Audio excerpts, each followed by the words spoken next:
옛날에 이 독일의 어떤 마을에 한 소년이 있었는데, 이 소년은 자기 아버지를 굉장히 자랑스럽게 생각했습니다.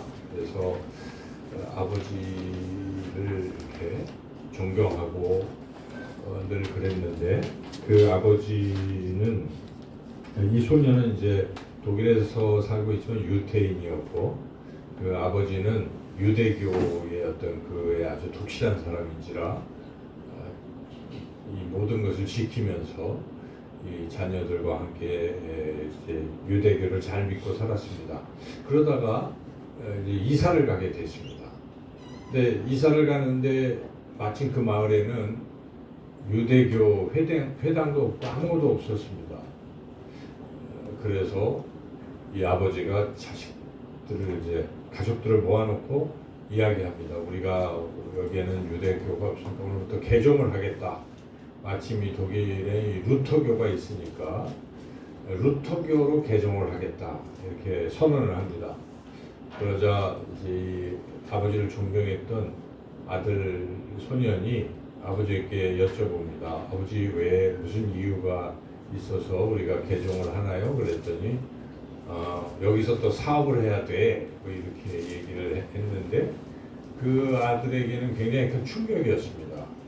아버지가 이 신앙생활을 열심히 하는 독실한 분인 줄 알았는데, 그 목적이 사업을 위한 것이었구나 하는 생각이 들면서 회의에 빠졌어요. 그래서 그 젊은 시절이 그런 회의 속에 방황하다가 이제 청년이 돼서 공부를 하고 이렇게 했습니다.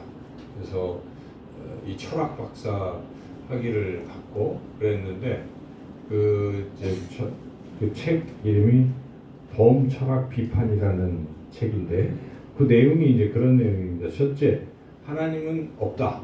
둘째, 인간의 양심도 없다. 셋째, 종교는 아편에 불과하다 하면서 공산주의를 만들어냈습니다. 그가 유명한 칼 막스입니다. 그래서 결국 세상에 공산주의가 나오게 된 거죠. 그러니까 유대인 출신이고 하나님을 믿던 그 사람이 그렇게 된 거예요. 그 결정적인 이유는 그 아버지 때문에 그런 것이죠. 믿었던 아버지, 존경하던 아버지가 어찌 보면 위선자였다는 것이죠. 자기 생각에 겉과 속이 다른, 그리고 이제 우리가 위선이라는 말과 외식이라는 말은 뭐 다 비슷한 말인데, 그런 외식하는 사람이었다 이런 생각을 하게 된 거죠. 그래서 결국 그 자녀 앞에 부모가 이렇게 겉과 속이 다른 신앙생활의 모습을 보일 때 자녀들은 말은 안 하지만은 큰 영향을 받는 것입니다.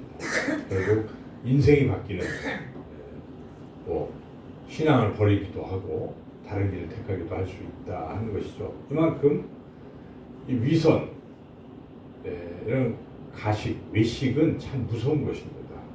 겉과 속이 다른 것, 무서운 거죠. 그래서 우리 예수님께서도 이 외식, 위선을 굉장히 질타하셨습니다.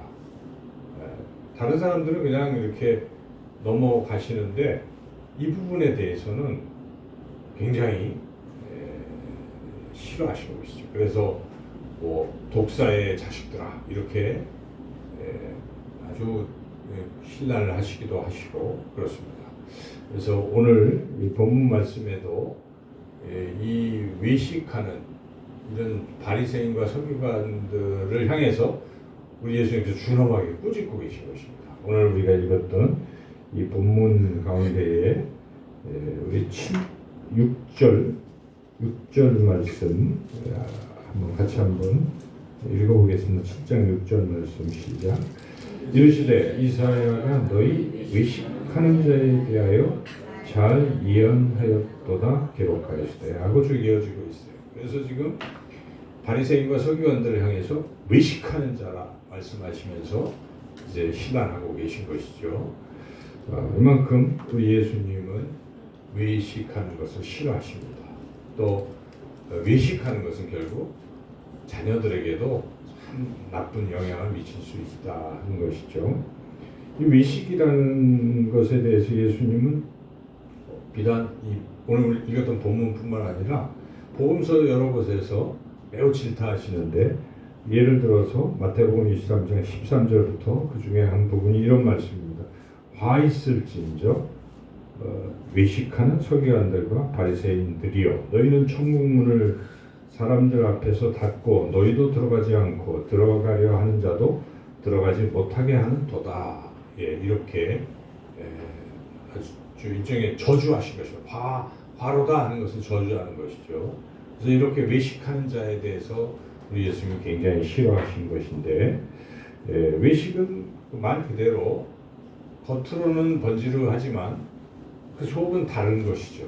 그래서 마치 회칠한 무덤과 같이 이 무덤이 겉에는 이렇게 막 깨끗하게 이렇게 치장을 하지만 그걸 밑을 보면은 다 썩고 그런 것들이 드러나지 않습니까? 그와 같이 겉으로 보기에는 좀 회칠한 무덤 같이 깨끗해 보여도 속이 아주 다르고 더러운 이런 상태가 외식이라고 볼 수가 있는데, 오늘 본문에는 이 외식하는 서기관과 바리새인들의 모습들이 여러 곳에 드러나 있고, 우리 예수님은 그 부분에 대해서 이렇게 또 말씀하고 계십니다. 그래서 첫째로 어떤 모습이냐면 하나님을 경외하거나 사랑하는 마음이 전혀 없으면서 행동하는 것, 이게 외식이라는 것이죠. 그래서 오늘 아까 우리가 6절 읽어봤는데 6절을 계속해서 또 읽어보겠습니다. 6절 6절 7절까지 한번 읽어보겠습니다. 이르시되 이사야가 너희 외식하는 자에 대하여 잘 예언하였도다. 기록하였으되 이 백성이 입술로는 나를 공경하되 마음은 내게서 멀도다. 사람의 계명으로 교훈을 삼아가르치니 나를 헛되이 경배하는도다. 여기 핵심이, 외식의 핵심을 이사야서 말씀드린 예수님이 말씀하신 것은 입술과 마음, 그러니까 입술로 말로는 하나님 사랑합니다, 하나님 공경합니다 하지만 마음에는 없는 거예요. 이런 모습이 외식이라는 것이죠. 우리가 아까 기도할 때 참 우리 장로님의 그 성령의 감동함을 받은 그런 간절한 기도를 우리가 함께 드리게 됐잖아요. 그런 것은 정말 하나님 앞에서 다른 것보다 하나님을 느끼는 것이죠. 성령의 그런 것들을 느끼면서 우리가 그렇게 기도를 하게 되었는데, 우리가 자칫 신앙생활을 하다가 하나님을 생각하지 않고 하나님의 임재를 느끼지 못하는 상태에서 하나님이 없는 거예요. 마음에 그냥 하는 거예요. 예배도 드리고 찬양도 하고 봉사도 하고 성경도 읽고 많은 것들을 하긴 하는데 하나님이 없이 할 수가 있습니다. 하나님 느껴지지 않는 것이죠. 하나님 인식하지 않고 하는 이런 일련의 행동들을 외식으로 치우치게 될 수밖에 없어요. 왜냐하면 여러분, 하나님이 느껴지지 않는 상태에서 뭘 하면은 누구를 느낍니까? 하나님 대신 사람을 느끼는 거예요. 그다음부터, 그죠? 사람 앞에서 하게 되는 거예요. 사람에게 보여주려고 뭘 하는 거예요. 자꾸 저 사람이 나를 어떻게 볼까? 내가 이렇게 기도하면, 내가 이렇게 찬송하면, 내가 이렇게 설교하면, 내가 이렇게 하면 저 사람이 나를 어떻게 볼까 하는 생각만 하고 있는 거예요. 하나님이 없어서 그런 것이죠. 그 외식으로 흘릴 수밖에 없어요. 그러나 여러분, 교회에 이렇게 와서 예배 드릴 때 어떤 분들은 하나님을 생각하고 오는 분들이 있어요. 내가 지금 하나님께 예배 드리는 것이다 하고 기도하는 것부터 시작해서 하나님하고 하나님을 생각하는 거예요. 하나님 느끼는 것입니다. 그래서 찬양을 드릴 때, 기도할 때, 설교 들을 때 다 하나님과 연관이 되어 있습니다. 그렇잖아요? 설교를 들을 때도 사람, 저기 목사가 설교하는구나 하는 것 아니라 하나님, 저는 목사를 통해서 하나님 지금 말씀하고 계신다. 하나님이 내게 뭐라고 말씀하실까? 라고 생각하는 사람들은 듣는 게 다르지 않겠어요? 하나님이 말씀하시는 거니까 하나님이 특별히 내가 속한 이 교회에 또 한 주간 살아가도록 나에게 오늘 무슨 말씀을 주시는 것인가? 라고 생각하는 사람들이 있어요. 하나님 느끼는 거죠. 그래서 그걸 하나님의 말씀으로 듣습니다. 그리고 찬송을 드려도 내가 입술을 열어서 이렇게 하지만 이것을 하나님이 듣고 계신다. 하나님이 받으신다. 이렇게 생각하고 찬양하는 사람들이 있다는 것입니다, 여러분. 내가 교회에 와서 아무도 없지만 내가 뭔가 청소도 하고 봉사를 해요. 하나님이 보고 계신 것을 느끼고 하는 거예요. 그러나 만약 하나님이 보고 계시다는 느낌이나 생각이 없는 사람이라고 하면 내가 뭐 하라고 해? 안 해. 사람들 보면 해. 할 수밖에 없는 거예요. 그게 외식이요, 위선이요, 가식으로 흘러간다는 것입니다. 그러니까 가장 중요한 것은 왜 외식으로 흘러가는가? 하나님을 마음에 담지 않기 때문에. 마음에 하나님이 없기 때문에 그렇다는 것이고, 여기 오늘 본문에 분명하게 이사야 선지자 이사야가 너희가 입술로는 나를 공개하지만 마음은 내게서 멀더다라고 말씀하시는 것입니다. 그러므로 우리가 내가 혹시나 내 신앙이 외식으로 빠지고 있다라는 생각이 들 때는 내 안에 하나님이 희미해졌다는 뜻이에요. 그래서 우리가 더 기도하고 뭐 하면서 하나님의 어떤 그 임재를 느끼면서 하나님과 이렇게 가까이 교제해야 돼요. 그래야 외식으로 흐르지 않는다는 것입니다. 두 번째로 오늘 본문을 통해서 우리 예수님께서는 이 외식이라는 것은 하나님 말씀을 안 듣고 사람의 어떤 전통, 생각들을 듣고 그대로 한다는 것입니다. 이게 외식이 된다는 것이에요. 그러니까 하나님을 느끼지 않으면 자연스럽게 그 머릿속에 이렇게 듣는 이야기들은 하나님의 말씀을 들으려고 하지를 않고 사람의 이야기들을 듣는다는 것입니다. 그래서 오늘 본문에 등장하는 서기관과 바리새인들은 뭐 성경도 구약 성경도 많이 공부하고 하지만은 그 속에서 야훼 하나님의 말씀을 들을 생각을 안 하고 있는 것입니다. 그러니까 하나님의 말씀보다는 자신들의 선조들인 장로들이 어떻게 이야기한 것, 뭐 이렇게 만들어 놓은 거 이런 것만 열심히 연구하고 그걸 중요하게 여긴다는 것입니다. 그래서 오늘 본문에 그것을 장로들의 전통이라고 얘기하고 있죠. 너희들이 장로들의 전통은 잘도 지키는데 하나님의 계명은 안 지키는구나 하고 예수님이 정국을 들어서 말씀하고 계시지 않습니까? 오늘 본문에 8절 한번 읽어볼까요? 8절, 9절 같이 읽어보겠습니다. 너희가 하나님의 계명은 버리고 사람의 전통을 지키느니라. 또 이르시되 너희가 너희 전통을 지키려고 하나님의 계명을 잘 저버리는 또다. 지금 이런 말씀 예수님이 하신 그 이유는 앞에 이야기에서 우리가 짐작할 수가 있는데 지금 내용이 그런 거예요. 그러니까 예수님이 제자들하고 이렇게 뭐 떡도 드시고 뭐 이러시는 거죠. 그런데 손도 안 씻고 뭐 주발도 안 씻고 그냥 막 먹는 거예요. 그걸 보고 옆에서 이 바리새인과 서기관들이 이제 드디어 책을 잡겠구나. 이들이 지금 예수님을 쫓아다니는 이유는 은혜 받으려고 다니는 게 아니에요.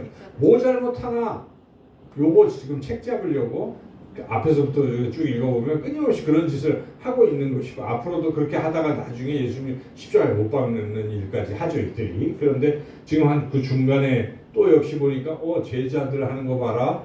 저 장로들의 전통을 전혀 안 지키는구나 하고 의기양양해서 5절에 이야기하죠. 5절 읽어보겠습니다. 이에 바리새인들과 서기관들이 예수께 묻되 어찌하여 당신의 제자들은 장로들의 전통을 준행하지 아니하고 부정한 손으로 떡을 먹나이까 하면서 이제 시비를 건 것이죠. 그때 예수님께서 장로들의 전통? 그러면서 니들이 장로들의 전통은 잘도 지키는데 하나님의 계명은 안 지키는구나 라고 말씀하시는 거예요. 그러니까 물론 장로들의 전통도 어찌 보면 하나님의 원래 뜻은 하나님의 말씀, 계명을 잘 지키게 하려고 여러 가지 부가적인 것들을 만들어낸 거예요. 이스라엘 백성들이. 그렇지만은 본질을 잊어버린 거예요. 이들이 하나님의 계명이 더 중요하지 않겠어요? 그런데 그 지역적인 것에 목매고 있는 것이죠. 우리도 그렇게 될 수가 있어요, 여러분. 교회에서 신앙생활 할 때 항상 중심을 어디다 둡니까? 주님의 말씀에 중심을 두잖아요. 예수님은 무엇이라 말씀하시는가? 하나님은 내게 무엇이라고, 여기에 관심을 갖고 신앙생활하는 사람들은 다른 거는 크게 안 보여요. 그런데 이런 데는 전혀 관심을 안 가지면 어떻습니까? 예배당에 딱 와서 도대체 예배가 왜 이렇게 산만해? 뭐 등등 시작해서 뭐 드럼이 있으면 안 된다부터 뭐 그냥 자기 생각들, 그 어떤 관행들 가지고 시비를 걸기 시작하는 거예요. 교회가 이래서는 안 된다, 저래야 된다, 오만 소리를 다 하는 근본 핵심은 무엇입니까? 하나님의 계명에 주목하지 않기 때문에 그래요. 하나님 말씀에 주목하지 않으니까 사람들의 얘기만 더 중요하게 생각하는, 이것도 똑같은 것입니다. 결국 외식이 어디서 나오는가? 하나님의 존재를 느끼지 못하고 또 하나님의 말씀에 귀를 안 기울일 때 외식하게 된다는 것입니다. 신앙이 없는 거예요, 사실은. 없으니까 그냥 그렇게 하고 있는 것이죠. 그래서 우리 예수님이 지적을 지금 8절에서 하시고 예를 딱 드셨어요. 이들이 왜 그런가? 이제 우리가 잘 아는 고르반 이야기죠. 고르반이라는 것은 장로들이 만들어낸 전통이에요. 성경에 안 나오는 것이 하나님께 드렸다 이런 뜻인데 그 배경이 그런 것입니다. 부모님께 효도를 해야 되는데 부모님께 효도를 안 하려고 일부러 이거 하나님께 드렸어요 이러는 거예요. 드리지도 않는 거지 사실은. 드렸어요 해놓고 부모님께는 효도를 안 하는 겁니다. 하나의 명분을 잡고 있는 것이죠. 이렇게 하는 그런 행위에 대해서 예수님이 어떤 게 본질이냐 이겁니다. 고르반이 본질이 아니라는 것입니다. 성경 계명에는 제 5계명에 부모를 공경하라 이렇게 딱 나오지 않습니까? 부모를 공경하라는 계명을 안 지키고 고르반이라는 장로들의 전통을 고수하고 있는 너희들이 바로 외식하는 자요 위선자라고 분명히 말씀하신 것입니다. 그래서 결론적으로 13절 12절 13절 같이 한번 읽어볼까요? 자기 아버지나 어머니에게 다시 아무것도 하여 드리기를 허락하지 아니하여 너희가 전한 전통으로 하나님의 말씀을 폐하며 또 이 같은 일을 많이 행하느니라 하시고 하고 분명하게 예수님께서는 그들의 외식이 무엇인지를 말씀하고 있는 것입니다. 이와 같이 외식하게 되는 여러 가지 이유들은 첫째 하나님을 느끼지 못하는, 둘째 하나님의 말씀에 귀를 기울이지 않고 중요시하지 않을 때 외식하는 자로 빠질 수 있다는 것입니다. 마지막 세 번째 예수님께서 또 말씀하시는 거예요. 외식하는 그 자들은 어떤 상태에 이르러서 외식하게 되는가? 한마디로 마음이 더러워져서 외식한다는 것입니다. 마음에 온통 나쁜 생각들로 가득 차서 그것을 감추기 위해서, 어찌 보면 그런 거 아니에요?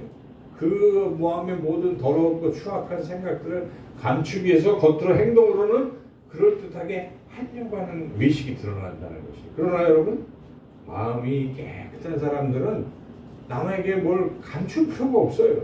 그죠? 있는 대로 살면 됩니다. 내 마음이 아름답고 내가 하나님의 마음으로 가득 차고 사람들을 사랑하고 하는 마음이 충만한 사람은 어떻습니까? 그냥 살면 됩니다. 자연스럽게. 외식할 필요가 없어요. 그런데 어느덧 내 마음이 온통 더러운 것으로 가득 차 있기 때문에 감추지 아니하면요 다 튀어나오게 돼 있어요. 그래서 예수님이 전곡을 찔러서 쭉 말씀하신 것이 그 얘기예요. 야, 니들 뭐 먹을 때 지금 먹을 거 가지고 시비를 걸었지, 먹을 때 손 안 닦고 먹었다고 해서 뭐 더러워졌다라고 얘기하는데 그거 더러워지지 않아. 심지어 너희들이 레이기에 있는 정한 동물, 부정한 동물 갈라놓고 부정한 동물 먹으면 안 된다고 막 하는데 그럴 필요도 없어 하고 아주 음식법들 폐지해 버리셨습니다. 예수님이 여기서 다 깨끗하다 이거예요.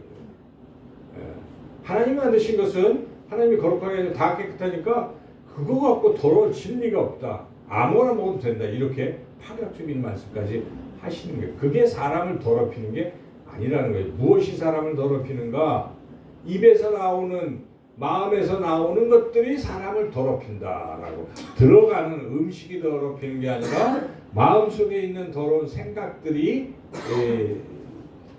마음을 더럽히고 하는 것이다. 이렇게 예수님이 분명히 말씀하시죠. 그래서 여기 19절, 20절 한번 읽어볼까요? 는 마음으로 들어가지 아니하고 배로 들어가 뒤로 나감이라. 이러므로 모든 음식물은 깨끗하다 하시니라. 또 이르시되 사람에게서 나오는 그것이 사람을 더럽게 하느니라 하고 21절에 23절 쭉 읽어보겠습니다. 속에서 그 사람의 마음에서 나오는 것은 악한 생각 곧 음란과 도둑질과 살인과 간음과 탐욕과 악독과 속임과 음탕과 질투와 비방과 교만과 우매함이니 이 모든 악한 것이 다 속에서 나와 사람을 더럽게 하느니라. 이렇게 말씀하신 것입니다. 그래서 왜 외식을 하는가? 바리새인과 서기관들이, 혹은 우리가 신앙생활을 하면서 왜 때로는 외식하게 되기도 하잖아요. 우리가 전혀 외식을 안 한다고 말하기는 외식 안 하는 사람은 없을 거예요. 그리스도인들도 목회자도 다. 그런데 그 빈도수가 너무 크고 늘 그냥 자체가 외식자, 가식자, 위선자 이렇게 되면 안 되는 거 아니겠어요? 그래서 우리가 이런 외식하는 것에서 벗어나야 돼요. 벗어나려면 어떻게? 아까 쭉 들은 말씀에 예수님이 지적하신 것에 반대로 해야 되겠죠.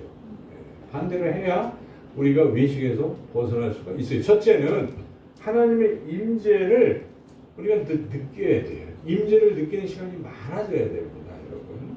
그래서 교회에 와서 예배드리는 시간은 그야말로 하나님을 느끼는 시간이에요. 우리가 평소에도 하나님을 느끼면서 살아가야 되고 살아갈 수 있지요. 살면서 어떤 상황을 만날 때 하나님 그거 부르잖아요, 여러분. 너무 힘들잖아요. 어렵잖아요. 위기잖아요. 주여, 살아계신 주여 도와주시옵소서 하고 막 하죠. 그때는 느낄 수 있을지 몰라요. 그러나 그런 게 전혀 없이 막 잘 나가고 그러면요, 얘기 안 합니다. 그죠? 아이고 좋다 하고, 특히 또 뭔가 즐겁고 하나님 보시면 안 될 만한 일을 나쁜 짓을 하려고 하려면 하나님 일부러 잊어버리고 피하죠. 그래서 그야말로 하나님과 동떨어진 삶을 살아갈 수가 있어요.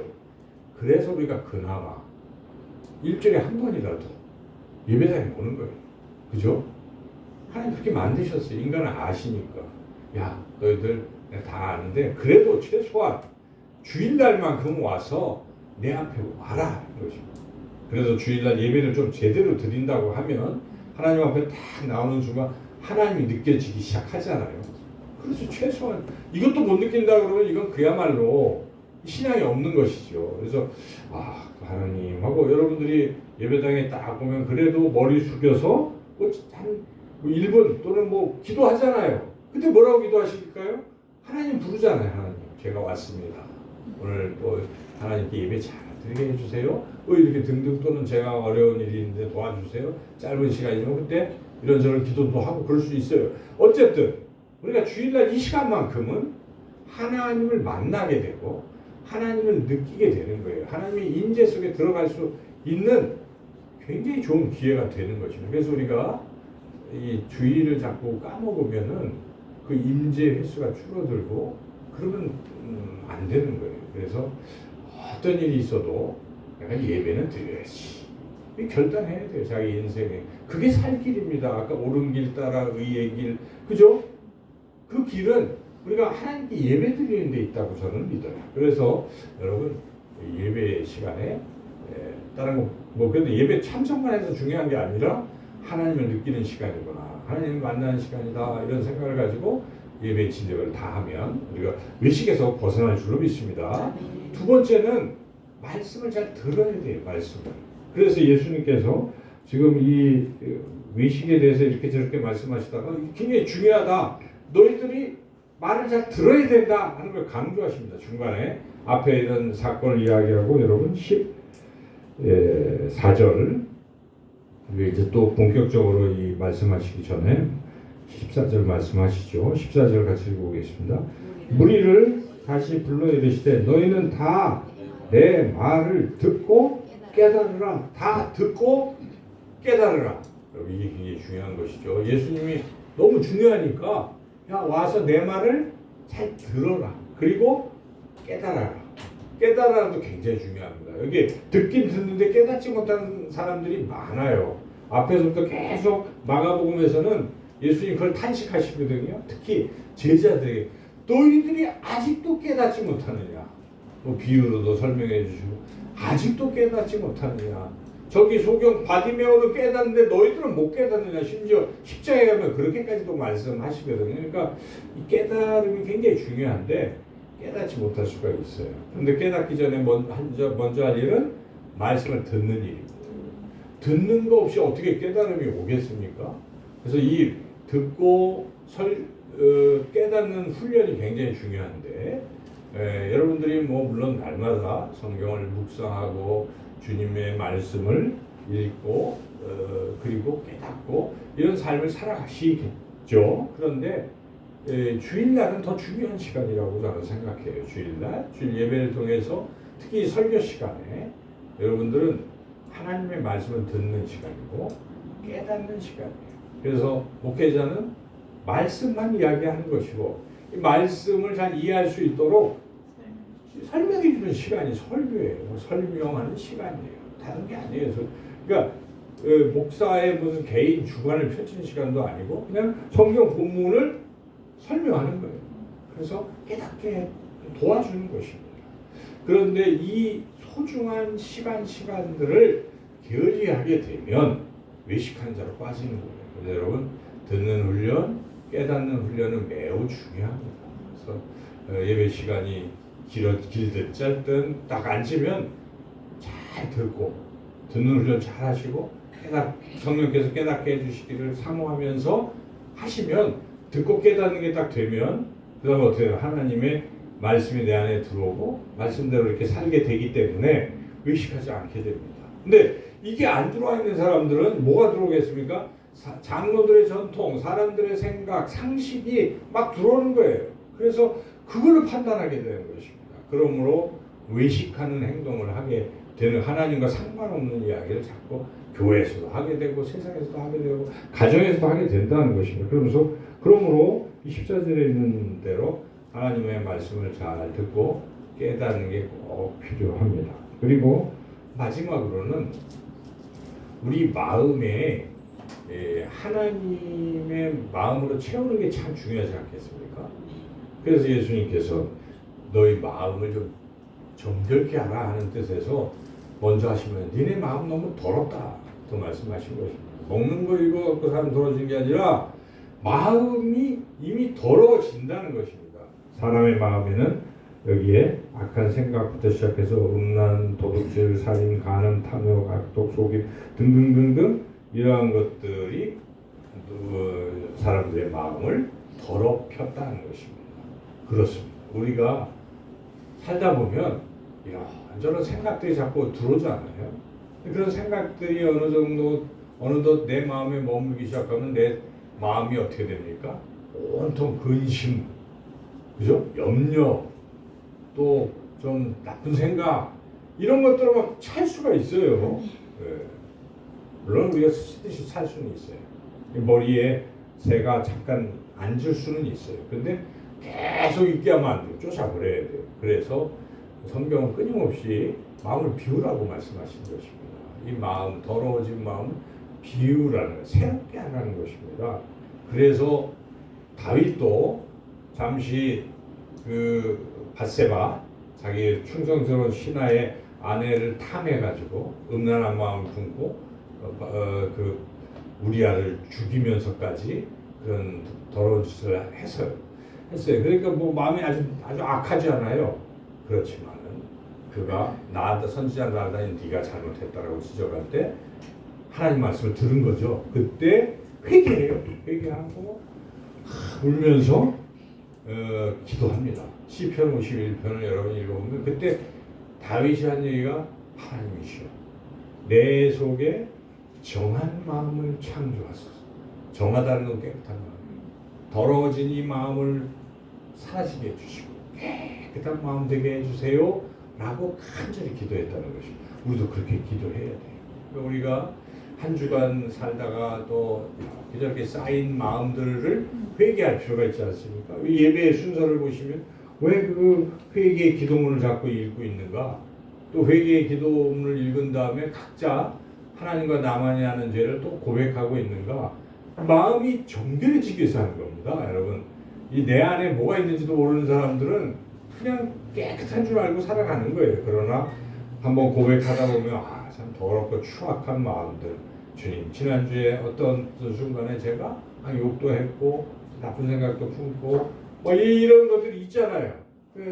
그런 마음들 아직도 미움이 제 안에 그대로 있어요. 이런 생각이 들 때 회개하는 겁니다. 회개하고 또 우리가 주의 보혈로 덮으시고 정결케 하시고 새롭게 해달라고 기도하는 것입니다. 그러면 성령은요 우리를 새롭게 하시는 분이십니다. 거룩한 영이 우리 안에 충만하면 우리가 새로워지는 것입니다. 내 영이 새로워지고 내 마음이 새로워지는 거예요. 새롭게 리셋이 돼서 또 출발하는 것입니다. 한 주간 더러워지면 또 회개하고 어쩔 수 없어요. 인간은 연약하기 때문에 이제 그런 게 계속 반복되는데 문제는 이러한 반복적이긴 하지만 이러한 과정을 생략을 해버리면 어떤 일이 벌어질까요? 마음이 점점 더러워지고 깨끗한 생각도 안 하고 있으면 딱딱해져요.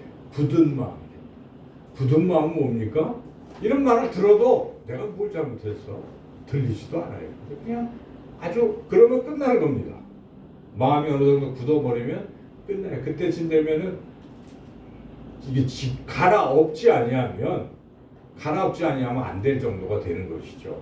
그래서 평소에 우리가 이런 마음을 정결케 하는 시간들이 또 필요합니다. 이런 모든 일들은 예배를 통해서 여러분 이루어질 수가 있어요. 그래서 우리가 늘 예배를 통해서 우리가 이러한 것들을 새롭게 변화돼서 살아간다면 외식하는 삶에서 우리가 벗어나게 될 줄로 믿습니다. 저와 여러분 모두가 그렇게 이제는 하나님의 임재를 느끼시고 하나님의 말씀을 잘 귀 기울여 듣고 깨달으시고 그리고 내 마음에 여러 가지 더러운 생각들이 쌓인다면 그 마음을 주의 보혈로 또 정결케 하시고 이런 반복적인 생활을 잘 또 살아가셔서 점점 더 우리가 외식하는 자가 아니라 하나님이 기뻐하시는 그러한 거룩한 삶을 살아가시는 우리 모두가 되게 하여 주시기를 주님의 이름으로 축원합니다.